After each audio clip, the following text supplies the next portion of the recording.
Breaking news में बड़ी खबर सामने आ रही है। बिहार में वोटर लिस्ट रिवीजन को लेकर राहुल गांधी द्वारा वोटर अधिकार यात्रा का शुरुआत की गई थी, जिसका समापन हो चुका है। लेकिन इसी बीच महागठबंधन के खेमे में बड़ी टकरार देखने को मिल रही है। सीएम फेस को लेकर लगातार राहुल गांधी ने जो है कोई भी जवाब नहीं दिया और अब तेजस्वी यादव ने खुद ही मोर्चा जो है यात्रा के समापन से पहले संभाल लिया था। इस मामला में ज्यादा अपडेट के लिए मेरे साथ कैपिटल टीवी के एग्जीक्यूटिव एडिटर राजीव सिंह मौजूद हैं। सर, क्या है पूरा मामला? महागठबंधन में यात्रा तो समाप्त हो चुकी है, लेकिन लगातार टकरार देखने को मिल रहा है। देखिए, यात्रा समाप्त हो चुकी है और टकरार अब देखने को नहीं मिल रहा है। ये टकरार पूरे 16 दिन की यात्रा में भी थी। अंतर बस इतना ही है कि राहुल गांधी ने इसमें एक चिंगारी लगा दी। चिंगारी मुख्यमंत्री चेहरा को लेके। तेजस्वी यादव चुनाव क्यों लड़ रहे हैं? विधायक बनने के लिए नहीं, मुख्यमंत्री बनने के लिए।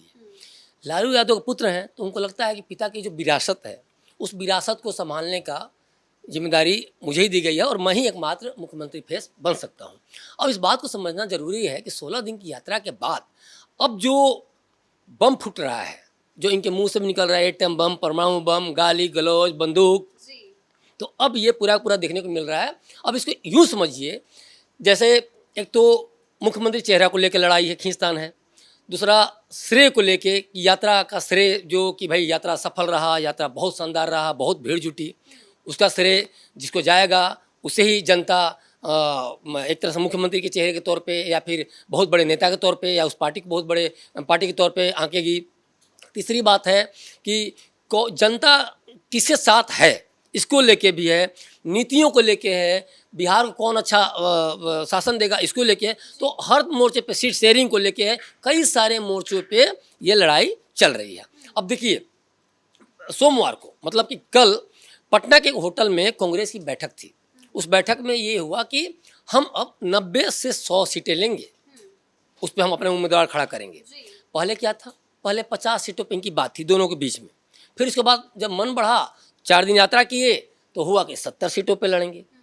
अब यात्रा के बाद लगा कि भाई लड़के, छोटे छोटे बच्चे तो आकर राहुल जी के कान में बोल रहे हैं कि वोट चोर गद्दी छोड़, तो हम 100 सीटों पर लड़ेंगे, 90 सीटों पर लड़ेंगे। और राहुल गांधी को ये नहीं पता है कि जब बच्चे छोटे छोटे आके वो कान में उनके बोल रहे हैं, जीप के पास उनके खड़े होकर, जैसा खुद ही बता रहे हैं, तो ये बच्चे जाके वोट देंगे क्या? चुनाव में भाग लेंगे क्या? और कान में जब ये बोल रहे हैं कि वोट चोर गद्दी छोड़, तो ये किसको बोल रहे हैं? मोदी जी को कि राहुल को बोल रहे हैं? ये राहुल समझे। लेकिन ये इस तरह की सारी बातें बताकर राहुल गांधी ने अपने पॉलिटिकल जो एक समझ है, एक परिपक्वता है जो, उसके बारे में बता रहे हैं। अब श्रेय की बात आती है। राहुल गांधी कई बार तस्वीरों में आ गए और हमेशा वो तेजस्वी को पीछे या अखिलेश यादव को भी पीछे कई बार करते नजर आए। तो इसमें एक मैसेज गया कि राहुल गांधी पूरी ज़मीन मार लेना चाहते हैं, हालांकि उनकी ज़मीन है नहीं। और तेजस्वी यादव को यही चीज़ खराब लगा है कि भाई सबसे बड़ी पार्टी मैं, बिहार में मेरा जनाधार, तुम पिछले 30-35 साल से गायब हो और मुझे ठेल के पीछे रखे हुए हो। मेरे सपोर्ट में अखिलेश यादव आ रहे हैं, तो उनको भी पीछे ठेल के कर दे रहे हो। कि आप देख रही होंगी, आपको हमने पहले भी हम लोगों ने एक वीडियो दिखाया था, उसमें अखिलेश यादव कहीं दिख ही नहीं रहे हैं। तो ये सारी चीज़ें इनको लगा तेजस्वी यादव को कि ये ज़मीन हथियाने की कोशिश है कांग्रेस द्वारा। अच्छा, कांग्रेस को लगता है कि भाई मेरी यात्रा सफल है।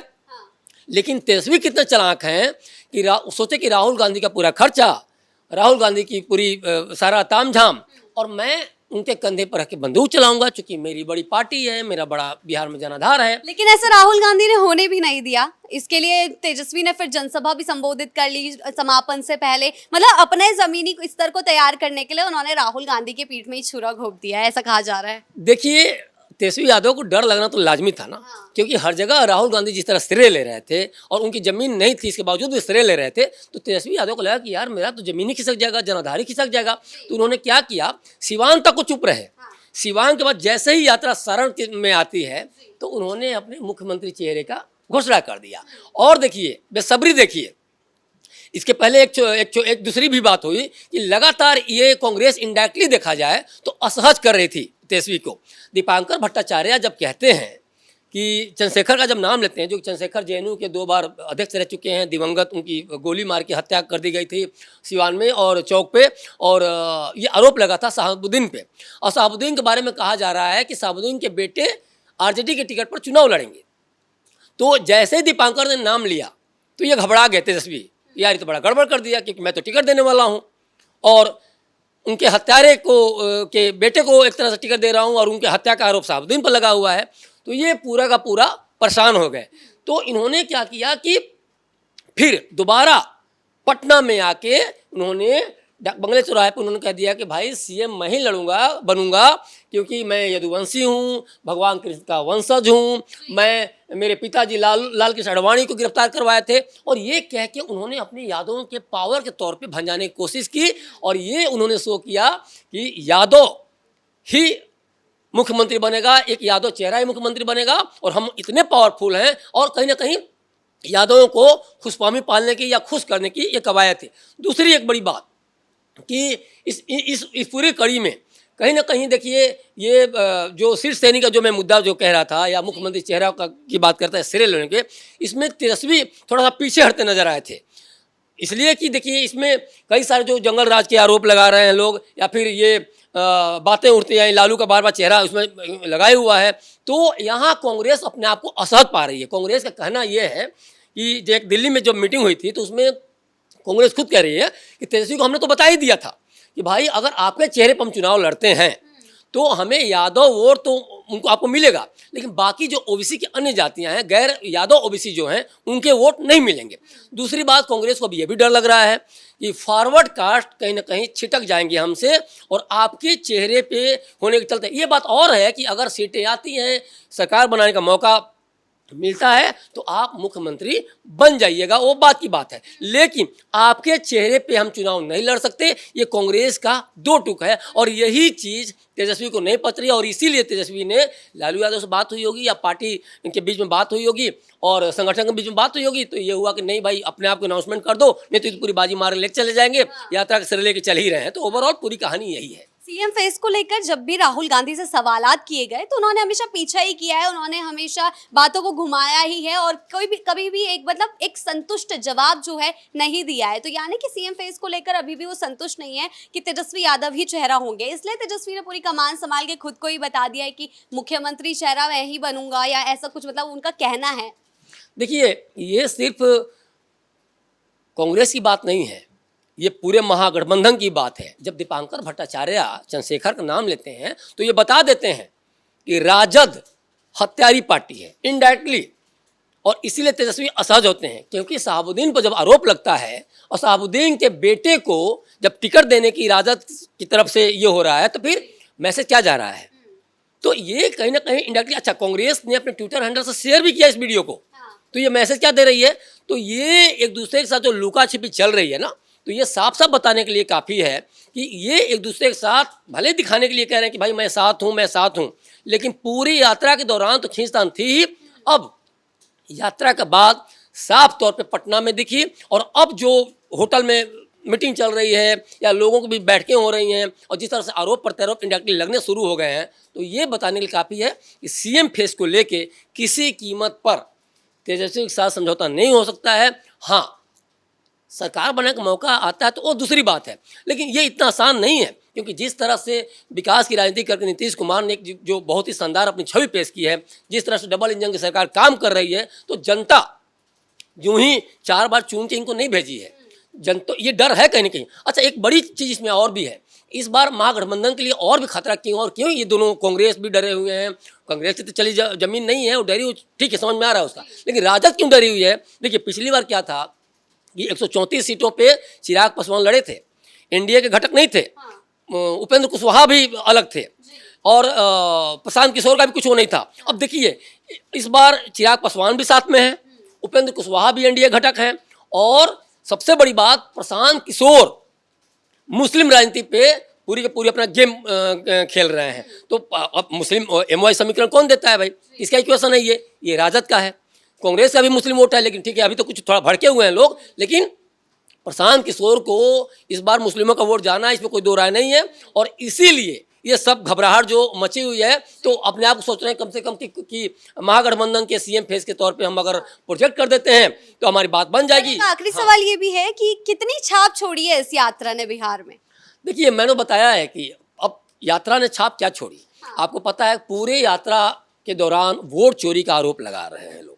वोट चोरी, आप ये बताइए कि कांग्रेस की जो प्रियंका गांधी हैं सांसद, तो वो क्या कर रही हैं कि संसद में चली जा रही हैं मिंता देवी की टी शर्ट पहन के। अब मिंता देवी कल को धमकिया रही हैं कि भाई मेरा टी शर्ट पहन के जाने वाले तुम कौन होती हो। वोटर लिस्ट में उनका नाम थे ही। दूसरी रंजू देवी की बात है, रंजू देवी कह रही हैं कि भाई ऐसा कुछ है ही नहीं। बताइए, वार्ड सचिव लेके जा रहा है कि राहुल गांधी बुलाए हैं, तहसील बुलाए हैं, वो भी कह रही हैं कि वोटर लिस्ट में मेरा नाम है, फालतू का लफड़ा पालने की जरूरत नहीं है। कर्नाटक से भी ये कह रहा है कि भाई कर्नाटक का एक आदमी कह रहा है कि कि लखनऊ में भी वोट देता है, कर्नाटक में भी वोट देता है। बाद में वो भी पता चला कि जब वहाँ गया तो वहाँ से वहाँ हट गया। गया सब इस तरह की चीज़ें आई। पूरी यात्रा के दौरान जो वोट चोरी की बात की गई, लेकिन कोई भी, देखिए जो मैंने पहले बताया था कि 22 लाख वोटर डेथ कर गए, 22 लाख 22 लाख चले गए, माइग्रेट कर गए। तो और इसमें जो बाकी हैं आपत्तियां कुछ आ नहीं रही, बीएलओ की तरफ से आपत्तियां आ नहीं रही हैं। ये बार बार चुनाव आयोग बुला रहा है, तो हड़ताल करने के लिए बीएलओ को आपने वो किया क्या? 1.5 लाख आपके एजेंट हैं, क्या कर रहे हैं? तो पूरे यात्रा के दौरान बिहार जनता ने समझा कि वोट चोरी जैसी कोई बात नहीं है। वोट चोरी की बात होती है, चुनाव आयोग बार बार कह रहा है कि भाई अफिडेविट दो, अफिडेविट पेश करो, लेकिन वो शपथ पत्र नहीं दे रहे हैं, क्योंकि उनको पता है कि जैसे ही देंगे तो सुप्रीम कोर्ट में कहीं माफ़ी मांगते हैं, फिर हो सकता है इस बार जेल चले जाएं।